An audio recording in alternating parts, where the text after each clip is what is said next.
Hi guys, c'est parti pour la review de l'ultime épisode de Game of Thrones. Ça me fait bizarre de le dire, je parlerai des spin-offs, je parlerai de plein de tas de choses, mais pour cette série, c'est effectivement la dernière review d'épisode, même si on continuera à parler de Game of Thrones sur cette chaîne. Alors, qu'ai-je pensé de cet épisode? Eh bien, franchement, j'étais mitigée, c'est-à-dire que je vais pas démonter l'épisode et je vais pas l'encenser non plus. C'est-à-dire qu'en fait, après avoir vu l'épisode, je savais pas du tout quoi en penser. J'étais tellement émue par le fait que c'était le dernier épisode, que c'était la fin. J'avais plutôt l'impression que mon avis sur l'épisode était positif. Et en même temps, pendant l'épisode, même en re-regardant ma réaction, je me dis mais il y a plein de trucs quand même que j'ai pas aimé. Et effectivement, au deuxième visionnage, tous les trucs que j'ai pas aimé et tous les trucs que j'ai bien aimé sont vraiment ressortis. Donc franchement, si je dois faire une balance, ça reste quand même du 50-50. C'est-à-dire que finalement, je m'attendais tellement pas à grand chose. C'est terrible de le dire, mais en fait, après l'épisode 5 et après tout un tas de choses qui m'ont pas plu dans cette saison, je m'attendais pas à grand chose. Le fait de ne pas m'attendre à un final grandiose fait que finalement, je n'étais pas aussi déçue que je le pensais, parce que contrairement à ce que je pouvais imaginer de pire dans la tête, c'est-à-dire que pour pas être déçue, j'étais vraiment partie dans le pire des scénarios, c'est-à-dire que j'avais pas aimé le dernier épisode, et au final, c'était pas aussi terrible que ce que je pensais, et il y avait même des bonnes surprises, il y avait des très bonnes choses, des moments d'émotion et tout ça. Ça a été vraiment un ascenseur émotionnel cet épisode pour moi, des moments où j'étais en colère, des moments où j'étais en pleurs, même des moments qui ont été drôles, c'est assez dingue de se le dire. Donc ça va pas être pour essayer de faire un consensus et de contenter ceux qui sont pas contents et ceux qui sont contents, c'est même pas pour ça, c'est vraiment, personnellement, je ne peux pas dire si j'ai plus aimé ou pas aimé l'épisode. Je pense vraiment qu'on est sur du 50-50 parce que il y a plein de choses que j'ai pas aimé, mais il y a des choses qui étaient juste géniales. Alors pour moi, cet épisode, c'était un épisode patchwork dans le sens où il y avait effectivement plusieurs scènes, plusieurs choses qui se passaient, mais elles n'avaient pas vraiment de lien avec les autres. En fait, il n'y avait pas de transition, c'était pas lié. Du coup, ça m'a un peu perturbée et c'est là où je me suis dit, encore une fois, c'est trop rapide. De toute façon, la saison va trop vite. Il y a plein d'éléments sur lesquels on devrait appuyer, qu'on n'appuie pas dessus. Il manque beaucoup de choses et cet épisode, ça a été la même chose, qui fait que du coup, on a des scènes comme ça qui sont en bloc et il n'y a pas de lien entre ces scènes-là. Il n'y a pas de transition, on n'amène plus rien. Clairement, de toute façon, je voyais pas comment ça aurait été possible de conclure tout un tas de choses et en même temps d'arriver à trouver une façon de narrer l'histoire qui soit cohérente, du moins que ça se fasse de la bonne façon. Je vois pas comment c'était possible, ça ne pouvait être qu'un épisode patchwork avec on conclut tout un tas de choses les unes après les autres. On peut pas faire de transition, on peut pas expliquer le pourquoi du comment de certaines choses, ce qui fait que ça rend des choses pas forcément incohérentes, mais on a plus du mal à l'avaler qu'on l'aurait si on avait eu une saison de plus, ou du moins plusieurs épisodes en plus. Et notamment, j'ai un problème avec les ellipses. Alors les ellipses, ça sert souvent à éviter de parler de choses dont on se fiche éperdument, c'est-à-dire, voilà, par exemple, on n'a pas forcément envie de voir des personnages voyager pendant 30 ans, on fait une ellipse, etc. Ou parfois, ça permet justement d'apporter une surprise, d'apporter un élément qu'on voit pas forcément venir, ou ce genre de choses, ça peut être intéressant. Là, dans ce cas-là, certaines ellipses, parce qu'il y en a quand même pas mal, sont tout simplement de la facilité scénaristique, montrent clairement tout simplement un manque de temps, et ne servent pas la narration, tout simplement. Et je vais en parler d'une, en l'occurrence, par la suite, qui m'a clairement poser problème. Donc on a des scènes comme ça, les unes après les autres, avec des ellipses qui entrecoupent ces épisodes, et du coup on n'explique pas trop pourquoi on est passé de ça à ça, comment, sachant qu'on a tout un tas d'interrogations, ce qui fait qu'en fait c'est un épisode qui conclut tout un tas de choses, mais pour moi il reste encore énormément de questions. Et autant je suis très contente, et c'est là le gros point fort de cet épisode, c'est qu'à la fin de cet épisode, à la fin de cette série, les personnages sont là où j'ai envie qu'ils soient, il leur arrive ce que j'avais vraiment envie qu'il leur arrive, donc à ce niveau-là, et ça reste quand même pour moi le plus important, même si l'épisode est très loin d'être parfait et très perfectible. Une chose que j'attendais de cet épisode, c'est quand même que je sois satisfaite de la fin des personnages, que je sois satisfaite de la conclusion en termes de scénario, et pour le coup, je peux pas dire que l'épisode s'est loupé par rapport à ça, je peux pas dire que cette saison s'est loupée par rapport à ça. Pour le coup, tout s'est passé d'une manière qui fait que je suis très contente, mais ça a été dans l'exécution que ça a été très compliqué. Je parlais d'interrogation tout à l'heure, et on a beaucoup bâché, je m'en suis pris très clairement plein la gueule, on va pas se mentir. Par rapport aux théories, beaucoup disaient que les théories, ça gâchait l'expérience de visionnage, comme je l'ai dit dans une de mes vidéos, je ne suis pas du tout d'accord. Pour mon cas, ça n'a pas été le cas. Je pense que c'est dommage de blâmer les gens qui font des théories, tout simplement parce que, comme je disais, ça stimule l'imagination, ça permet d'inventer des choses. Même, par exemple, quelqu'un qui n'a pas l'habitude d'inventer des histoires ou ce genre de choses peut se baser sur certains éléments de la série pour se faire un petit peu son scénario, ce genre de choses. Je trouve ça assez cool. Je vois pas du tout les théories comme étant quelque chose de négatif, bien au contraire, d'autant plus que ça sert les intérêts de la série, que ce soit pour la publicité ou ce genre de choses. Le problème étant que les théories naissent parfois de choses, de petits indices, de petits petits indices qui ont été laissés, de choses qu'on a commencé à développer mais qu'on n'a pas fini de développer. En soi, les théories commencent là. C'est-à-dire qu'on va commencer à parler de quelque chose et les théoriciens vont faire leur théorie par rapport à ce petit élément-là. Et voilà, on va partir sur un gros arbre de théories dont les branches peuvent partir un peu partout. Le problème étant, et c'est spécifique vraiment à cette saison, ça l'est un petit peu pour la saison 7, mais moi j'ai vraiment adoré la saison 7. Le problème étant que dans la série, on a commencé à parler d'un tas de choses, et comme on n'a pas de réponse, forcément on va faire des théories. Le problème étant que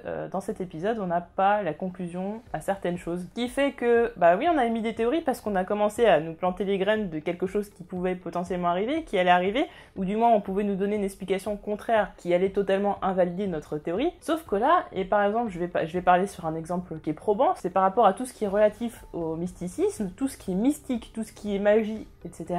On n'a quasiment aucune réponse. Alors effectivement, dans les livres, la magie, tout ça est beaucoup plus présent que dans la série, mais on a quand même tout un tas d'explications qu'on n'a pas eues, qui moi personnellement me posent problème. C'est-à-dire qu'on a quand même essayé de nous expliquer certaines choses, on nous a mis sur certaines pistes, et à la fin on n'en parle plus, saison 8, tout ce qui est mystique et tout ça. Les marcheurs blancs c'est fini, etc. Mais il y a quand même pas mal de questions qu'on peut se poser par rapport à eux, notamment les gens qui ont fait des théories par rapport au bébé marcheur blanc, c'est pas ce qui est devenu, enfin bon ça c'est des petites choses, on n'est pas forcément plus d'en parler, mais par exemple le maître de la lumière et tout ça, enfin il y a tout un tas de choses auxquelles on n'a pas de réponse au final. Et oui, les théories naissent à partir de choses qui nous font nous interroger, et malheureusement on n'a pas de réponse par rapport à certaines choses, ce qui peut créer une frustration. C'est pour ça que je peux comprendre les gens qui ont été très contents de cet épisode, parce que effectivement c'était quand même un très bel épisode sur pas mal de plans, et la conclusion est vraiment sublime, j'ai vraiment adoré. Et à côté, il y a tout un tas de frustrations parce qu'on n'a pas répondu à tout un tas de choses, parce qu'il y a même encore d'autres interrogations qui naissent dans cet épisode, et je vais y venir plus tard. Du coup, voilà,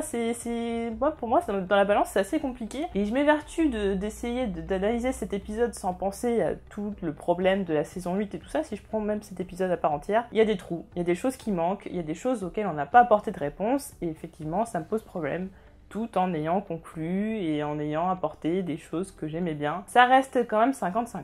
Première partie de l'épisode, ça va tout ce qui va être dédié à Daenerys, et chose qui me pose problème, et je m'en aperçois finalement qu'une fois que Daenerys meurt, c'est le début d'épisode est lent, on nous installe une ambiance, et pour moi quand on nous installe une ambiance, c'est que les choses vont se passer en douceur, c'est-à-dire oui, effectivement c'est lugubre, la vision de Daenerys face à ses soldats et tout ça, ça fait clairement penser Seconde Guerre mondiale, enfin voilà, ça fait penser quand même aux choses les plus obscures de notre histoire, et on nous installe tout ça, tout ce climat mauvais, etc., pour au final que ça se conclue 10 minutes après. J'ai eu beaucoup de mal avec ça. Autant je comprends pour l'effet de surprise, mais autant j'ai pas apprécié, parce qu'après tout va se passer beaucoup trop vite, donc on prend de la lenteur sur le début de l'épisode, on nous installe l'ambiance et tout ça, en pensant que certainement Daenerys mourra peut-être qu'à la fin de l'épisode, et donc que Daenerys aura une place prépondérante dans cet épisode. Au final, ça n'est pas le cas, donc là, ça m'a posé problème. C'est pour ça qu'en fait, je voyais très bien Jon tuer Daenerys, mais pour moi, ça arrivait pas avant la fin de l'épisode. C'est pour ça que j'ai eu du mal quand c'est arrivé dès le début, parce qu'on a à peine eu le temps de voir ce que pouvait faire Daenerys et de connaître ses ambitions, qu'elle est déjà morte. Et quelque part, c'est intelligent et c'est une bonne idée, mais le fait d'avoir fait trop durer l'ambiance, c'est-à-dire on a un silence qui est pesant, on a vu tous les gens qui étaient morts, voilà, la ville qui est complètement rasée, quoi. Enfin voilà, les gens ils sont calcinés, il y a des gens en sang, il y a des gens qui 2-3 pélos qui ont quand même survécu. Bah, c'est quand même tendu, il y a une ambiance lourde qui est là. Pour le coup, je trouve que ça n'a pas été assez exploité, voilà, à part les trois personnes de l'armée Lannister qui sont attrapées et qui sont égorgées. Je veux dire, à part ça, ça aurait pu aller un peu plus loin. Et notamment, chose qui m'a beaucoup choquée, qui m'a posé problème dès l'épisode, et je crois que ça se voit dans la vidéo réaction, c'est vous avez vécu de l'intérieur tout ce carnage, et en parlant de Jon et de Davos, et de Tyrion également, et j'ai l'impression que c'est quand même quelque chose d'incroyable. En fait, ça m'a choqué à quel point ils ont réussi à prendre du recul sur ce que Daenerys a fait, en fait. Ça m'a vraiment choqué dans le sens où, normalement, l'émotion aurait dû prendre le dessus, et notamment pour Tyrion, ce qui vraiment va lui donner encore plus l'envie de pas suivre Daenerys, c'est de voir son frère et sa sœur morts, en fait. Et ça m'a choqué, mais voir la ville comme ça ne suffit pas, je veux dire, je pense que ça lui suffisait, mais je veux dire, j'avais besoin d'une réaction plus épidermique des personnages par rapport à ce carnage qui a été fait, et Jon qui essaie de trouver des excuses, Davos qui essaie pas de faire plus quoi que ce soit finalement, et Tyrion qui attend de voir son frère et sa sœur morts pour pouvoir dire à Daenerys, c'était n'importe quoi.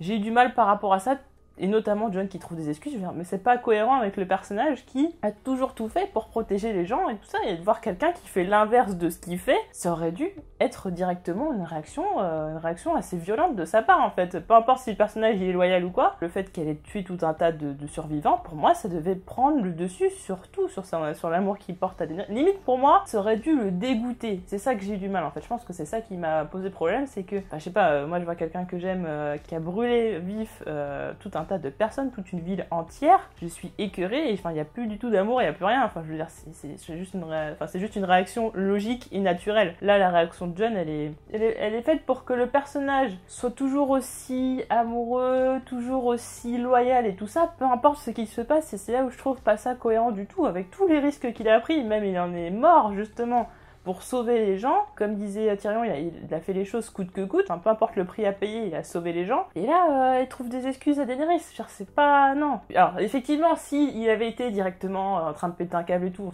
on se serait dit direct, bon, il va tuer Daenerys, mais le fait qu'il ait été, oui, c'est ma reine, je lui trouve des excuses, ça a pas empêché de penser qu'il allait tuer Daenerys. Enfin, je veux dire, voilà, si c'était pour souffler le chaud et le froid et essayer de nous induire sur des mauvaises pistes. Et c'est ça que je reproche, notamment avec cette saison 8, c'est qu'à force de nous diriger vers des mauvaises pistes, pour provoquer des retournements de situation, ça en devient incohérent. Et là, en l'occurrence, pour Jon, en termes de développement de personnage, bah, je suis désolée, mais c'est incohérent parce que ce personnage-là, il aurait jamais dû approuver ça. Il aurait même plusieurs fois, il fait des regards assez pas écœurés, mais vraiment, il se pose la question, je pense. Et puis même le fait qu'il ait rejeté Daenerys physiquement et tout ça plusieurs fois, on se dit, mais du coup, l'amour, il doit être beaucoup moins présent. Et après ce genre de carnage, pour moi, il n'y a plus d'amour. Enfin, je veux dire, c'est plutôt du dégoût, c'est de la peur aussi. Être effrayé par ce personnage qui est capable de faire ça. Tout le monde lui dit en plus que c'est l'héritier légitime du trône de fer et que par conséquent il risque de mourir, et oui bah j'accepte mon sort. Enfin comment ça, c'est normal? À quel moment c'est normal? Qui plus est, ça nous a rendu le personnage encore plus détestable. Alors par contre Kit Harington, je l'aime beaucoup, enfin je veux dire franchement c'est vraiment la première saison où je le trouve autant j'ai pas dû faire attention et ça m'a pas sauté au visage, mais c'est vraiment la première saison où je le trouve mais très mauvais. Mais cet épisode là c'est très bizarre parce que autant les dialogues il les sort très bien et c'est très juste et tout, autant ses expressions de visage et notamment quand Drogon le menace entre guillemets, c'est pas du tout crédible. Quand il est triste, c'est pas crédible non plus. Enfin c'est bizarre. Les dialogues passent très bien, mais alors niveau expression de visage, ça passe pas du tout. Autant pour Drogon, je peux comprendre parce que effectivement devant lui il apparaît un espèce de gros truc vert et il voit rien. Mais autant face au personnage, notamment à la fin, bon voilà. Du coup le rendre détestable même à la fin fait que finalement quand on lui annonce qu'il va partir au nord, on n'a même pas trop pitié pour lui. Hein. Bon après on se rend compte que finalement il est libre et qu'il fait quand même ce qu'il veut. Sur le moment, on n'est pas plus attristé que ça parce qu'on se dit mais il l'a mérité, enfin ce qui s'est passé il l'a cherché. Et d'un autre côté par contre Tyrion lui il va être récompensé en étant main du roi, alors que c'est lui qui a poussé Jon Snow à tuer Daenerys. Lui il finit main du roi et puis lui il finit soi-disant il aura pas le droit d'avoir des enfants, blablabla. C'est très bien qu'il va faire comme il veut, mais enfin voilà, il y a deux poids deux mesures, alors que voilà quoi. Enfin bon, on va revenir au cas gris et tout ça plus tard parce que ça aussi ça me pose problème. Autre truc que j'ai trouvé bizarre et j'avoue que j'ai pas fait gaffe lors du deuxième visionnage, c'est quand Daenerys parle à tous ses soldats et tout ça, je me dis mais en fait Jon il est pas censé comprendre ce qu'il dit. Il me semble qu'à un moment donné il tilt, mais peut-être parce qu'il a juste entendu Winterfell, peut-être que c'est quelque chose comme ça. Mais je me dis normalement il est pas censé comprendre ce qu'elle dit, mais enfin on nous fait comprendre qu'il a quand même compris, bizarre. Et chose auquel je m'attendais, c'est qu'effectivement Daenerys ne voulait pas s'arrêter à King's Landing, à Westeros, elle voulait libérer tous les peuples du monde. Donc ouais, il y avait cet esprit de conquérant, donc Daenerys la conquérante, enfin voilà, ça fait penser justement à ses ancêtres, etc. Je m'y attendais et je trouve ça intéressant parce que ça permet de mettre en lumière le fait que Daenerys a été une menace pour ce peuple, mais voilà, enfin par rapport à tout ce qu'elle peut faire par la suite, ça fait clairement peur. Et du coup j'aime bien le dialogue entre Tyrion et Jon, et Tyrion qui fait oui mais elle a brûlé des gens mauvais. Alors, à chaque fois on l'a applaudi, on l'a acclamé parce qu'elle a tué des gens qui étaient mauvais, mais le problème c'est que plus elle fait ça et plus on l'acclame, et plus elle a l'impression d'être dans le juste, dans le bon, et ce qui fait que toutes les décisions qu'elle va prendre par la suite, elle va décider que vu tout ce qu'elle a fait avant et qui était considéré comme légitime, tout ce qu'elle va faire par la suite sera forcément légitime puisque c'est elle qui l'a décidé et qu'elle a toujours fait les bons choix. Donc ce qui en fait un personnage qui est incontrôlable, ce qui en fait un personnage qui n'écoute personne et qui se sent très très puissant, trop puissant justement, et qui est une menace pour le reste de l'humanité. Alors j'ai adoré ce qu'ils ont fait avec Daenerys dans cet épisode, et notamment j'adorais son arrivée, elle arrive et on a les ailes de Drogon derrière, ça fait clairement penser à ce que disait Olenna, c'est-à-dire be a dragon, et clairement on sent depuis l'épisode 5 qu'il y a eu l'éveil du dragon, voilà, que maintenant c'est fait, elle est un dragon très clairement, et c'est pour ça qu'elle est justement aussi dangereuse. Et je trouve ça chouette que finalement, même si elle nous a énervé, même si on nous l'a rendu détestable, parce que par rapport rapport justement à ce qu'elle a fait. Et puis de toute façon, moi je la trouve assez énervante déjà depuis déjà un bail, hein. J'ai pas attendu l'épisode 5 pour qu'elle me titille un peu les nerfs. J'ai bien aimé que, tout comme Cersei, peu de temps avant de mourir, on a une once d'empathie pour elle. Et là, c'est différent parce que là, on sent voilà, qu'elle est très émue d'arriver jusqu'au trône, d'avoir enfin ce qu'elle convoitait depuis si longtemps. Finalement, l'ironie veut qu'elle aura même pas le temps de s'asseoir dedans, que de toute façon, elle sera morte. L'ironie est quand même sympa. J'aime beaucoup l'ironie dans les séries, et ça, c'est quelque chose que j'ai beaucoup apprécié. Et elle a ce côté touchant, c'est-à-dire que même si elle a fait des choses horribles, on a quasiment du mal à lui en vouloir parce qu'elle est sûre d'être dans le bon, en fait, d'avoir juste. Elle a vraiment l'impression d'avoir le sens de la justice, d'avoir fait des choses bien, que tout était nécessaire, que c'est la meilleure façon de bâtir un monde nouveau. Et le problème, c'est que pour elle, il y a juste elle qui est dans le bon, et il y a juste elle qui est dans le vrai, et toutes les autres personnes, comme elle le dit à Jon, n'ont pas leur mot à dire. Même ceux qui pensent comme elle, être dans le bon, être dans le juste, et notamment par rapport à Sansa, et je pense que c'est ça qui fait le déclic à Jon, c'est « Ah oui, mais comme le dit Tyrion, et vos sœurs, elles vont ployer le genou, Sansa va ployer le genou. » Sansa, elle aussi, pense être dans le juste, en ne voulant pas de Daenerys comme reine, parce qu'elle pense que c'est pas bon pour Westeros, c'est pas bon pour les peuples. Le problème, c'est que si Sansa se retrouve entre Daenerys et son objectif, elle mourra. Donc Jon comprend ça, que de toute façon, la vie de Daenerys prévaudra sur celui de tous les autres. Elle n'écoutera personne d'autre. Et donc, il se rend compte qu'il va devoir la tuer. Donc, j'ai bien aimé justement ce côté où elle est un peu touchante parce que effectivement, elle est dans une sorte... C'est pas une folie en fait. À ce moment-là, elle est pas dans une folie. Elle est vraiment persuadée qu'elle est dans le vrai. Si son comportement répond à sa propre logique, comme je l'avais déjà dit dans l'épisode précédent. Et là, c'est exactement ça. C'est que comme elle croit être dans le bon, elle fait des actes qui vont dans ce sens-là, tout simplement. Parce qu'elle a un mauvais raisonnement, mais ce raisonnement, elle le tient jusqu'au bout et elle fait tout dans la lignée de ce raisonnement précis. Donc, ce qui en fait un personnage qui finalement n'est pas si fou que ça, qui n'est pas si irrationnel, mais qui répond à sa propre logique. Donc elle est touchante parce qu'elle a vraiment l'impression qu'elle fait des choses bien, qu'elle aide le peuple et tout ça, alors qu'elle a carrément tué tout un tas de personnes, mais que c'est peut-être des dommages collatéraux pour bâtir un monde meilleur, en partant du principe que les méchants sont plus méchants qu'elle, alors que Tyrion rappelle quand même 2 poids 2 mesures. Cersei, Tywin, etc., peu importe tout ce qu'ils ont fait dans leur vie, elle a fait pire en moins de temps quand même, donc faut comparer un petit peu les personnages comme j'en parlais dans la review précédente. Et là on a une scène qui déjà pour moi arrive beaucoup trop tôt, parce que justement comme je disais c'était un peu lent, on mettait une ambiance, etc., donc là on casse carrément l'ambiance avec cette scène d'amour, déjà Jon qui essaye de convaincre Daenerys. Alors bon, le please Dany, j'avais envie de rigoler, c'était pas du tout crédible, c'était trop bizarre, c'était pas du Game of Thrones. Et la scène qui a après Daenerys qui demande à Jon d'être à ses côtés jusqu'au bout pour bâtir un monde meilleur, etc. Et c'était de la telenovela, je veux dire, j'y ai pas cru une seule seconde, c'était trop, on était vraiment dans un truc à l'eau de rose. Je veux bien les histoires romantiques, je veux bien les amants maudits, etc. Je veux bien tout un tas de choses, c'est pas un problème, je veux dire, ça fait partie d'un récit, voilà, les histoires d'amour, etc., les histoires d'amour tragique, y a aucun problème. En fait, le cadrage, la musique, les dialogues, etc., c'était beaucoup trop cheap pour moi, c'était pas du Game of Thrones, j'étais pas dedans, ça m'a sorti d'épisode et je pense que vous l'avez vu dans la vidéo réaction. J'ai pas compris ce qui se passait, pour moi c'était une parodie en fait de ce qui aurait pu se passer, mais c'était absolument pas crédible quoi, ça m'a choqué. Ça c'est vraiment un gros point négatif de l'épisode, j'ai vraiment détesté ce passage-là. Et donc ce côté romantique où Jon fait croire que finalement il est avec elle, etc.,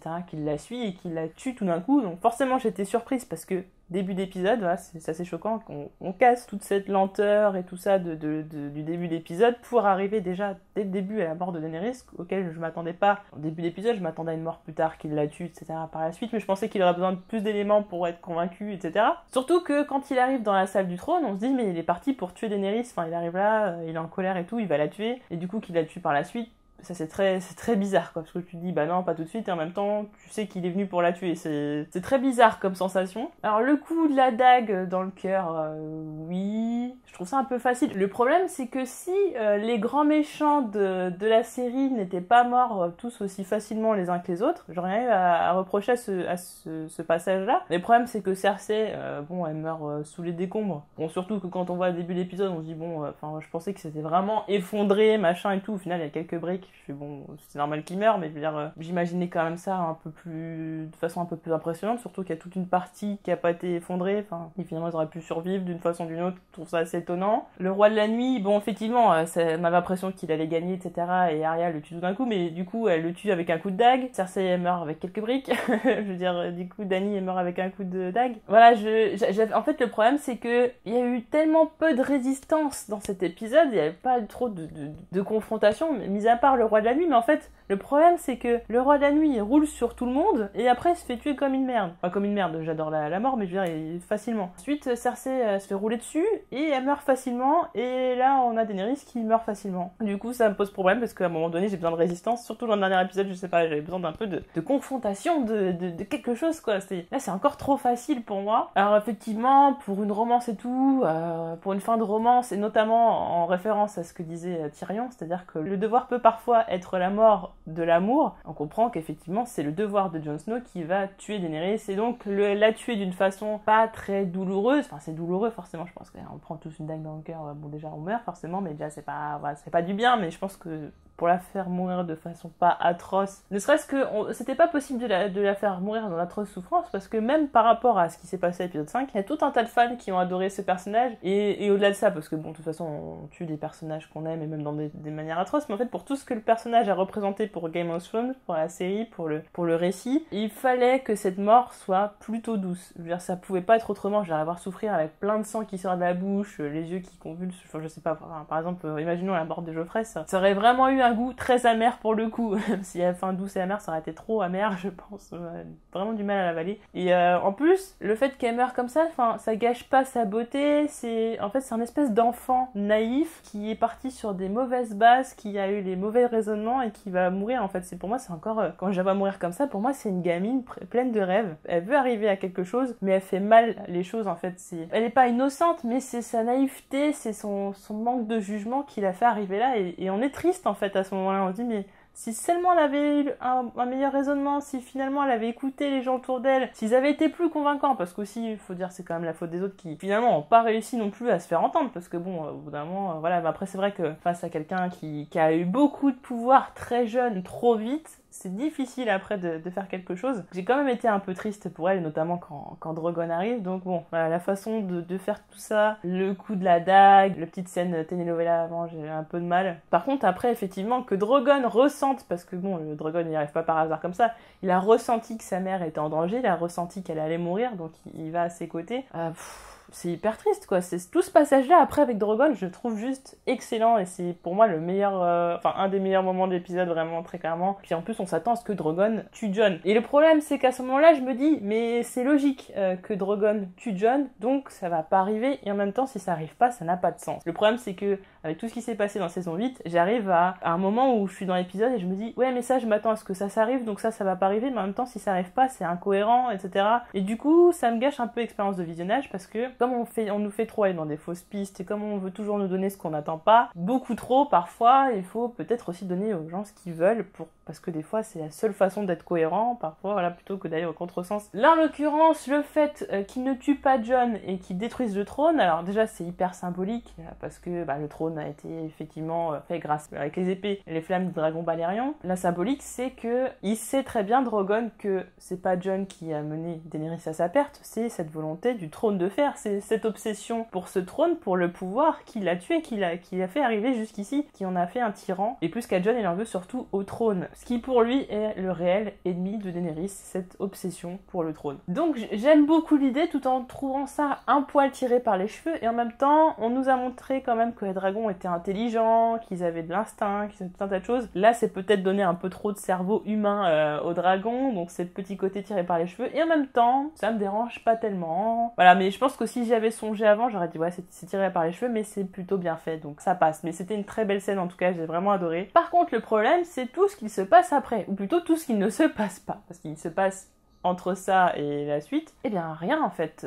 C'est-à-dire que à quel moment Vergris trouve Jon avec une flaque de sang à côté, Drogon et Daenerys, il sait pas où ils sont passés, et il ne tue pas Jon, alors qu'il a été hyper fidèle, enfin tout ça c'est elle qui l'a libéré, qui a libéré Missandei, enfin voilà, elle représente beaucoup de choses pour lui, d'où le fait qu'il ne veuille pas sa liberté, mais il ne veut pas sa mort, malgré tous les regards qui se sont faits, enfin, j'ai du mal à imaginer une scène où Vergris arrive dans cette salle et ne tue pas Jon, en fait, j'arrive pas à comprendre ce qui peut s'être passé pour que ça n'arrive pas, du coup se pose toute la question après, et je me suis posé la question, c'est, enfin, du coup s'il n'y a plus Daenerys, donc qui règne, ils ont décidé de rester à King's Landing, ils veulent pas partir, pas tout de suite, est-ce qu'ils ont envoyé des corbeaux aux lords des autres royaumes, et est-ce que Vergris connaissait les royaumes et qui étaient les lords et quoi que ce soit, enfin, vu que du coup il ne reste plus que Vergris, enfin, je comprends pas comment toutes les autres choses ont pu se passer, en fait, comment ils ont juste attendu que les lords deviennent d'eux-mêmes, enfin, c'est-à-dire que, déjà rien que pour savoir ça, il aurait fallu que quelqu'un les prévienne, donc il est parti du principe que Bran allait prévenir, enfin, je sais pas, enfin, vous voyez ce que je veux dire, il y a une ellipse, et entre ça,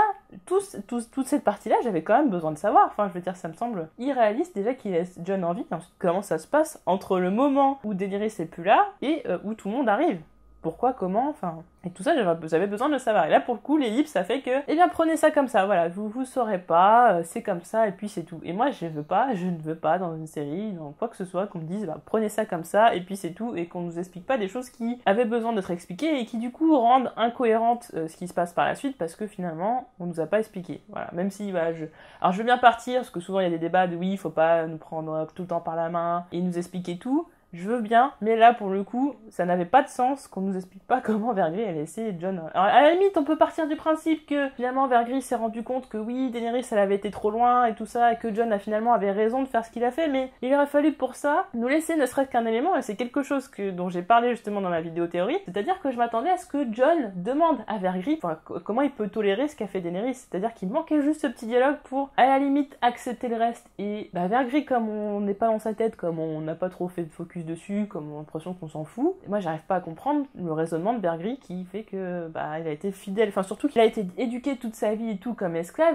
pour être spécialement fidèle à son maître, quoi. Enfin, on parle quand même d'immaculés qui ont été éduqués pour être fidèles, mais à 100%. Quoi qu'il arrive. Donc à quel moment, peu importe la sympathie qu'il peut avoir pour Jon, il n'en a pas l'impression qu'il en a spécialement de base, à quel moment il le laisse en vie? J'ai du mal avec ça, ouais. Il aurait manqué quelques lignes de dialogue, il m'aurait fallu juste une once de doute chez Vergris qui trouve ça dommage qu'autant de gens soient morts, mais en même temps c'est sa reine et il lui est fidèle et tout ça, et là j'aurais compris. Et comme il n'y a pas eu ça, ça a été compliqué pour moi. On se retrouve à Fosse Dragon, où on retrouve tout un tas de lords, de grands seigneurs de Westeros, et du coup ça nous fait forcément penser au dernier épisode de la saison 7, et donc là, tout le monde est là, et Tyrion est en train d'être jugé, c'est Vergris qui l'amène, Vergris qui explique qu'ils tiennent la ville, personne ne reprend la ville, il n'y a pas eu de négociation avant, je ne comprends pas, même après d'ailleurs, hein, je veux dire, même s'ils ils mettent un roi, enfin, c'est là où globalement, pour moi, c'est le gros bordel, quoi, je veux dire, géopolitiquement parlant, je comprends rien à ce qui se passe à ce moment-là, je veux dire, c'est le flou total, c'est le flou total. Donc Vergris a comme prisonniers Tyrion et Jon, et en gros il fait un petit peu ce qu'il veut, s'il décide de leur mort il les tue, s'il veut pas les tuer il les tue pas, mais en gros ça déclencherait une guerre. Ce qui est cool c'est qu'on revoit deux personnages qu'on n'a pas revus depuis longtemps, alors je m'attendais à ce que Robin revienne, ça me semblait élémentaire, et par contre j'avoue que Edmure Tully,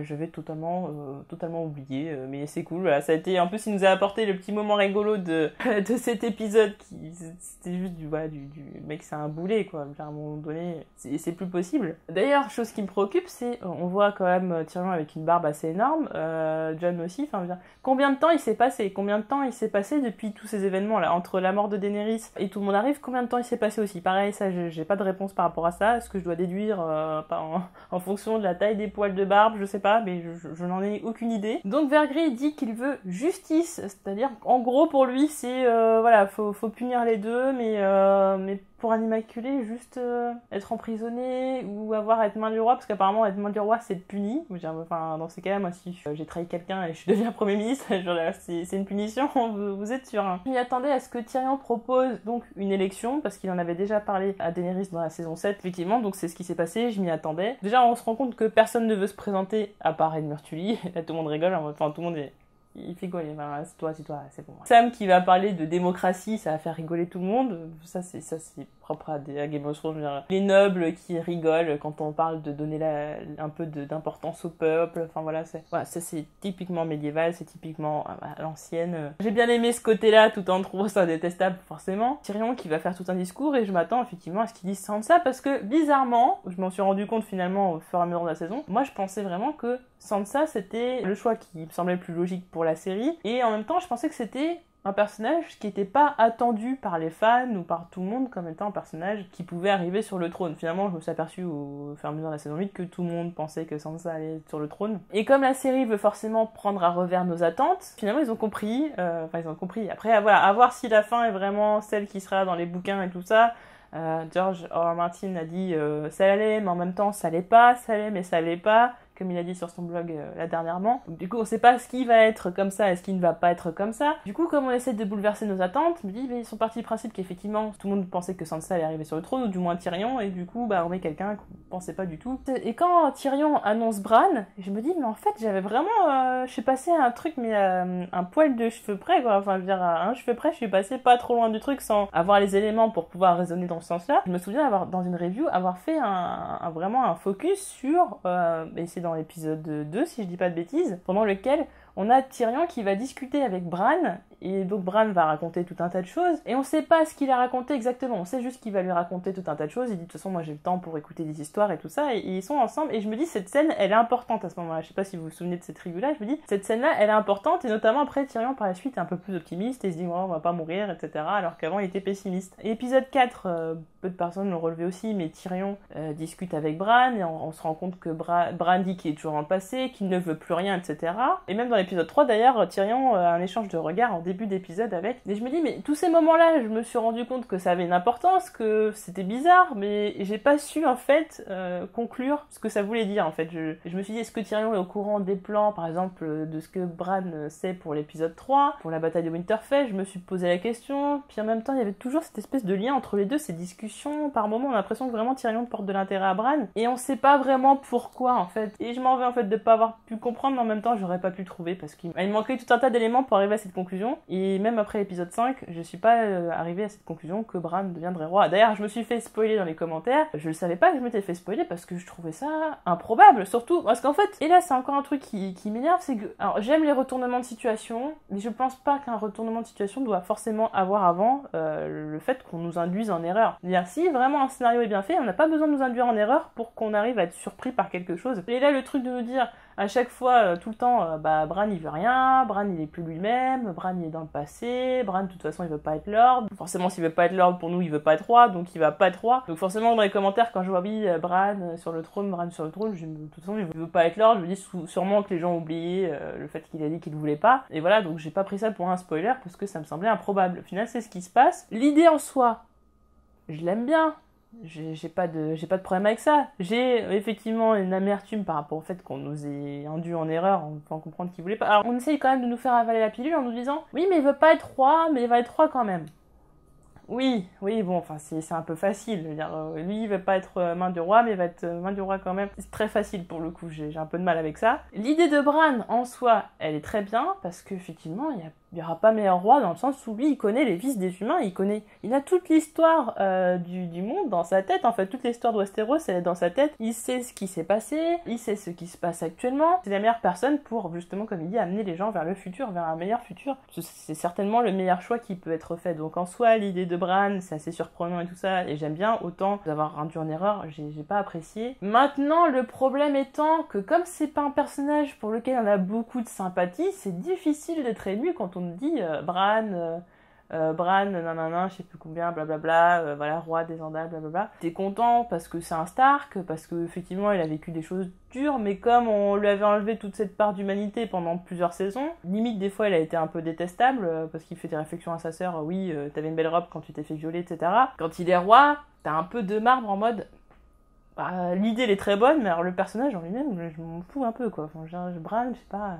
pas mon top character, c'est pas mon top personnage très clairement, donc il manquait pour moi ce petit côté émotion du fait que il aurait fallu, en plus je m'attendais parce que l'acteur disait que Bran allait redevenir lui-même et tout ça, donc je m'attendais à ce qu'il retrouve cette part d'humanité, qu'on retrouve ce côté sympathique etc de ce personnage, donc du coup effectivement si on avait eu des épisodes supplémentaires on aurait pu nous le rendre un peu plus sympathique etc sans pour autant le mettre au centre de l'intrigue et donc attirer l'attention sur ce personnage, parce que du coup l'ironie c'est que c'est le personnage le plus discret de la série qui finalement devient roi. Ça, j'aime beaucoup l'idée aussi, mais il a été trop discret parce que on lui a enlevé cette humanité, ce côté sympathique, tout ça. Du coup, ce qui fait pas un pétard mouillé, pas un flop, mais voilà, je suis pas folle contente que ce soit Bran. C'est une très bonne idée, mais voilà, le personnage en lui-même, excusez-moi, je suis assez impassible quand même. Qui plus est, tout un tas de questions du coup viennent dans ma tête. Enfin, je veux dire, si Bran pouvait savoir que telle chose ou telle chose devait se passer de telle façon, enfin, je veux dire, qu'il aurait pas pu éviter le massacre de Daenerys, est-ce que du coup c'était obligatoire pour qu'il puisse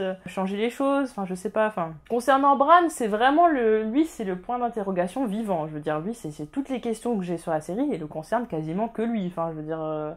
Bon, mis à part des trucs avec Mélisandre, par exemple, je sais pas pourquoi elle est à Volantis, etc. Du coup, moi, j'étais en train de théoriser. À Volantis, je sais pas, elle a vu telle personne, elle a fait ceci, cela, je sais pas. Enfin, voilà. Il y a tellement de trous dans cette série, il y a tellement d'interrogations et je suis un peu frustrée d'en arriver à la fin et de me poser encore tout un tas de questions auxquelles j'aurais jamais de réponse, très clairement. Donc oui, on s'est posé la question de l'importance de Bran, mais au final, pour qu'il finisse sur le trône, je veux dire, autant qu'il finisse sur le trône. Alors en plus, on se rend compte qu'il savait très bien qu'il allait être roi, c'est pour ça qu'il est venu, sinon il se serait pas fait chier à venir comme il a dit. Mais enfin, avec tous les pouvoirs qu'il a, toute l'importance qu'il aurait pu avoir toute cette saison, enfin...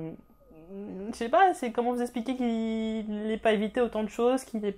Enfin, je sais pas, qu'il n'ait pas été plus important que ça. J'ai du mal, j'ai vraiment du mal à comprendre. Alors après, on a le moment où Sansa dit oui, mais tu sais, petit frère, je t'aime beaucoup, mais je me dis, mais elle va pas faire sa bitch à vouloir être la reine à sa place, en mode, tu serais un bon roi, mais je serais meilleure reine que toi. Alors qu'au début, elle se présente pas, ça aurait été bizarre. J'aime bien ce moment, parce qu'il y a ce petit moment de doute où on se dit, elle va nous faire un truc pas très cool, et ce serait dommage, parce que ça gâcherait le personnage, mais effectivement, le Nord va reprendre son indépendance. Le Nord était quand même indépendant avant, et il le redevient. Bon, ça en soi, c'est cool. Ça en soi c'est logique, j'aimais pas d'objection par rapport à ça. Si ce n'est que c'est peut-être un petit peu facile à amener comme ça, parce que voilà, ça permet de justifier que Sansa va être reine du Nord, voilà, au moins c'est fait, comme ça, merci, au revoir. Sansa elle est reine du Nord, Arya elle va aller vers l'ouest de Westeros, et puis Jon va retourner dans le nord du Nord, voilà, tout va bien. Enfin voilà, comme ça on a scellé le destin de Sansa, c'est cool, voilà, en 2 phrases, c'est fait, voilà, encore une fois, épisode trop rapide, encore une fois, patchwork, encore une fois, facilité pour le coup. Je trouve ça, à la limite, je comprends que tout le monde soit d'accord et en même temps c'est un peu facile, mais il y avait plus le temps, donc du coup je suis pas étonnée que ça se fasse en 2 phrases parce qu'il y avait plus le temps, c'était vraiment la fin de l'épisode et la fin de la série. Maintenant Vergris veut justice et puisque Tyrion va devenir main du roi, ça encore c'est cool, enfin ça j'ai pas de problème par rapport à ça. Bon, même si comme je disais tout à l'heure, voilà, être puni, devenir main du roi, voilà, en termes de punition c'est quand même assez cool. Donc on se retrouve avec Jon Snow sur les bras puisque effectivement, enfin au bout d'un moment faut vraiment punir les gens, donc Jon Snow lui il a tué la reine, il a tué une personne qui aimait beaucoup Vergris, donc il va falloir payer. Et donc gros choc de voir Jon avec une énorme barbe et tout, enfin j'en ai jamais vu comme ça dans cet état là, voilà. Je me dis mais bon, le pauvre Jon quoi, il vit pas des trucs cool là, c'est clairement les malheurs de Jon. On lui apprend son futur sort, d'ailleurs d'une manière très... on m'annonce une mauvaise nouvelle comme ça, je pète un plomb, enfin je suis clairement en dépression, enfin je veux dire, c'est annoncé de telle façon, c'est hyper dur quoi, c'est raide, c'est...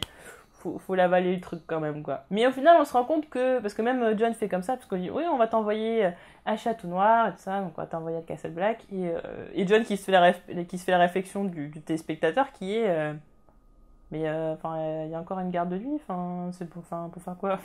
C'est exactement la question que tout comme Sansa se pose la question, mais au fait Bran il voulait pas être roi, il voulait pas être lord, il voulait être rien, voilà. Les 2 questions qu'on a fait poser à des personnages parce que ça va être les mêmes questions que les téléspectateurs allaient se poser, et plutôt que d'essayer d'expliquer ça facilement, on essaye de faire une FAQ en fait. Là on était clairement sur de la FAQ dans l'épisode là, et donc on répond à cette foire aux questions. Il y a un qui dit oui il y a toujours besoin d'un endroit pour les bâtards, etc. Au final de ce que moi je comprends, il y a finalement vraiment plus de garde de nuit puisqu'il n'y a plus de marcheurs blancs, mais ça Vergris ne le sait pas en fait.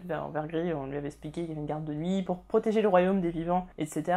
D'ailleurs ce que j'ai bien aimé c'est que Tyrion en a fait référence par rapport à Daenerys, c'est qu'évidemment le rôle de Jon, même maintenant, c'est encore quand même d'être le bouclier du royaume des vivants et même contre tout, même contre quelqu'un qu'il aime. Et bref, pour moi j'ai compris que on l'envoie là-bas, mais Vergris ne sait pas qu'il n'y a plus de garde de nuit, et donc finalement il peut faire ce qu'il veut, c'est-à-dire retourner au nord du Nord, il est libre, il peut faire tout ce qu'il veut. C'est ce que j'ai compris moi, parce que de toute façon quand on arrive là-bas, il n'y a que des sauvageons, il n'y a personne d'autre, donc puis ils retournent tous au nord du Nord, donc en gros il a gagné sa liberté, enfin voilà, il est pas vraiment puni. Sur le moment on a l'impression que c'est la fin amère, parce que effectivement Daenerys meurt, plus Jon est envoyé à la garde de nuit, mais finalement on se rend compte que c'est plutôt une happy end. J'ai bien aimé que Tyrion fasse référence à une phrase qu'il avait prononcée en saison 1, c'est-à-dire pisser sur les confins du monde, voilà, c'est plusieurs références comme ça à la première saison. Nous avons ensuite la fin façon Seigneur des Anneaux. Vraiment, c'était pas juste façon Seigneur des Anneaux en fait. C'était le Seigneur des Anneaux, je veux dire, c'est le quai, machin, avec le personnage qui part, l'autre qui dit qu'il finalement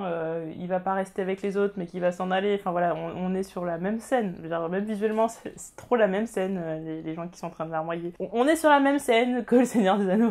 Bon, je veux bien que vous fassiez plusieurs références dans la série, c'est normal parce que George R. R. Martin aime beaucoup les œuvres de Tolkien, etc. Donc c'est un bel hommage, etc. Je veux bien, mais là on était sur la même scène. On était exactement sur la même scène. Je trouve ça un petit peu too much. Donc c'était assez émouvant. On se rend compte que Jon, voilà, a envie que Sansa soit reine. Bon, c'est pas très étonnant, mais effectivement le fait que Arya ait décidé d'aller à l'ouest de Westeros, ça répond bien à la logique du personnage qui est d'être une aventurière. Moi je pensais qu'elle allait faire sa propre fraternité sans bannière, quelque chose comme ça, et au final, bon, elle va partir à l'aventure, ce qui peut ouvrir la porte à un spin-off. D'ailleurs, Nicolas Coster-Waldau en a parlé qu'il aimerait bien voir un spin-off. Est-ce qu'il dit ça comme ça pour sonder les gens, ou est-ce qu'il dit ça comme ça parce qu'il aimerait bien, ou est-ce qu'il dit ça comme ça parce que peut-être que c'est dans les petits papiers d'HBO? Je ne sais pas, en tout cas, l'idée me ravirait au plus haut point. J'aimerais beaucoup voir ça parce que ça reste quand même une grosse interrogation. Je crois qu'un autre moment qui a été très triste pour moi, c'est de me dire que Vergris, on le reverra plus. Je pense que c'est un des premiers personnages qui part, et là on se rend compte, on voit bien dans cette scène-là que c'est la dernière fois qu'on voit Vergris. Et même là en y pensant déjà, je suis un peu émue parce que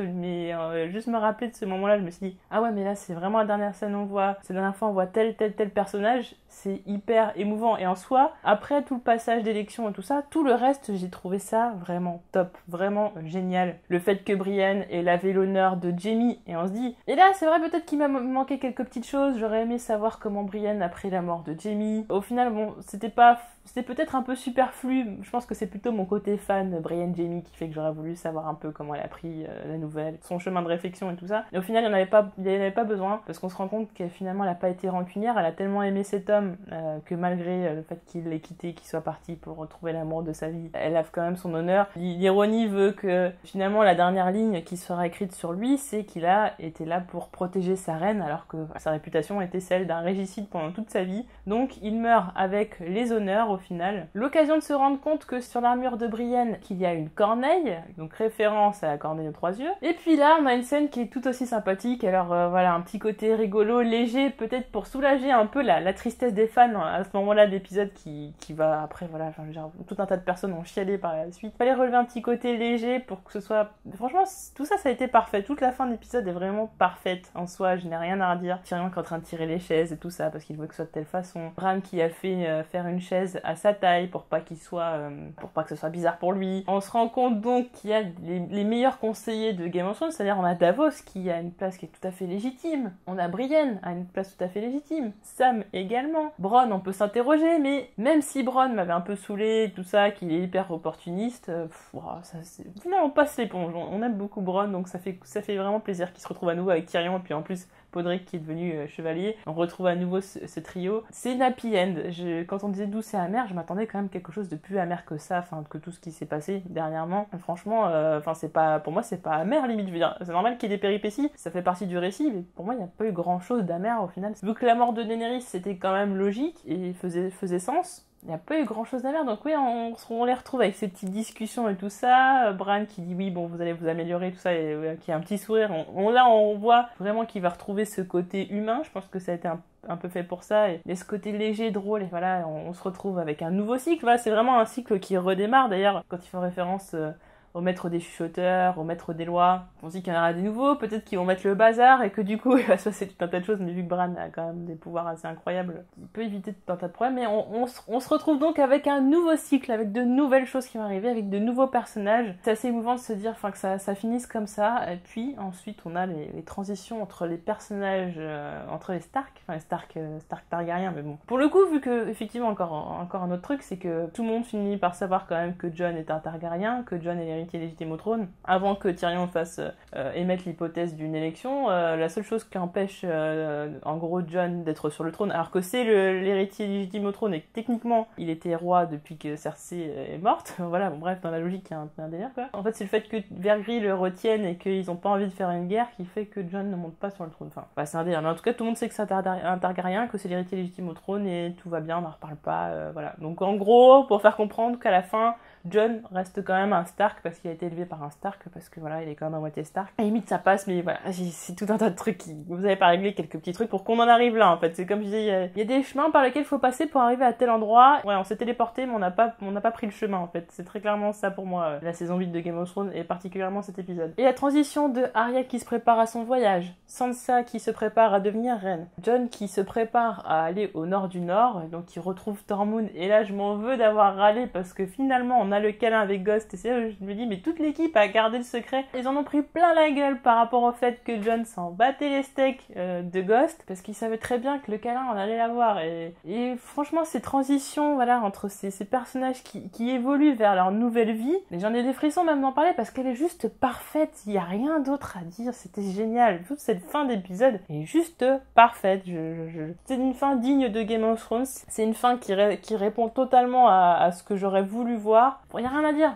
C'est juste émouvant à ce moment-là, et on se dit mais c'est vraiment la fin. Je suis contente de voir ces personnages arriver là où ils en sont. Ils en ont sué, ils en ont bavé, et au final ils en arrivent là, par aussi le sacrifice de personnes qui étaient bonnes, qui ont fait des choses et tout ça. Toutes ces saisons convergent vers ce moment qui est d'une justesse inouïe en fait. Toute cette fin est incroyable. Et donc ça se finit par Jon effectivement qui va au nord du mur, donc qui fait écho aux premières scènes de Game of Thrones dès le premier épisode. Donc la boucle est bouclée pour tout un tas de choses, que ce soit en termes d'intrigue politique, en termes d'intrigue humaine, enfin disons de développement de personnages. Effectivement, tout ça est clos et on arrive à un nouveau cycle. Voilà, la boucle est bouclée. Donc par rapport à ça, ça a été parfait, mais c'est tout ce cheminement de fin. Enfin, il n'y a pas de cheminement d'ailleurs. Tous ces faits qui ne sont pas liés les uns entre les autres, il manque des choses, il y a des trous qui me posent clairement problème. Mais voilà, c'est ça le problème, c'est que voilà, il y a eu des choses mauvaises que j'ai pu citer dans cette review, mais la fin est tellement dingue. Franchement, la fin est tellement parfaite. C'est là où je me dis mais c'est pas possible, comment je peux arriver à conclure sur cet épisode, comment je peux dire si j'aime plus ou moins, parce que il y a tellement de choses que j'ai pas aimées et en même temps la fin est juste parfaite, comment je peux, c'est trop compliqué, c'est vraiment trop compliqué. On a même Tyrion qui fait une blague qu'il a fait dans la saison 1, on a même Tyrion qui fait une blague qui fait à chaque fois, là, qui fait rigoler personne, je sais plus, il y avait un truc avec cette blague qui raconte tout le temps, on nous met des petits éléments de nostalgie, on a le livre A Song of Ice and Fire, clairement référence à l'œuvre littéraire. Finalement le titre fait comprendre que, effectivement, l'histoire de Jon, Daenerys, etc., le Nord, les dragons, machin, mais finalement, on se rend compte quand même que les deux plus grosses menaces de cette série étaient les marcheurs blancs et Daenerys, le feu, le dragon, finalement, c'était les deux plus grosses menaces, on se rend compte à la fin de la série. Je trouve ça vraiment top, vraiment très intelligent. Je sais pas si vraiment vous aurez compris ce que j'ai pensé de l'épisode, je sais pas si j'ai été très claire, parce que forcément il y a de l'émotion qui ressort de cet épisode, il y a des réactions, je suis forcément pas contente, c'est des choses qui m'ont vraiment beaucoup plu, et c'est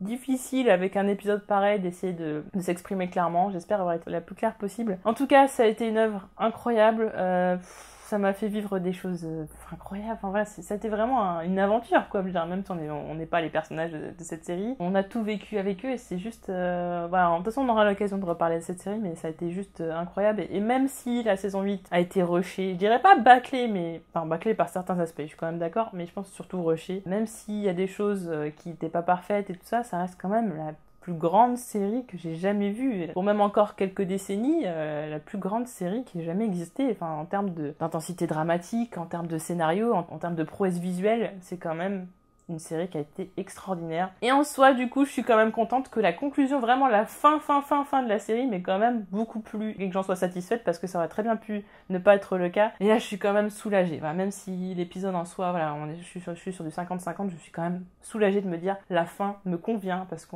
ça aurait pu tellement pas être le cas, que je suis contente. Voilà, alors c'est ici que s'arrête donc ma review sur Game of Thrones, s'arrête donc les reviews par épisode sur Game of Thrones, c'est donc la dernière, ça me fait bizarre de le dire, je suis un peu émue de le dire. Merci en tout cas à tous ceux qui ont regardé depuis ma première review datée de la saison 6, donc ça fera la 3e saison que j'aurais fait en review. Merci beaucoup à tous ceux qui ont regardé, qui ont commenté, qui ont partagé, qui ont liké, qui j'ai pu même discuter des épisodes, même si on n'a pas fini de parler de Game of Thrones sur cette chaîne comme je vous l'ai déjà dit.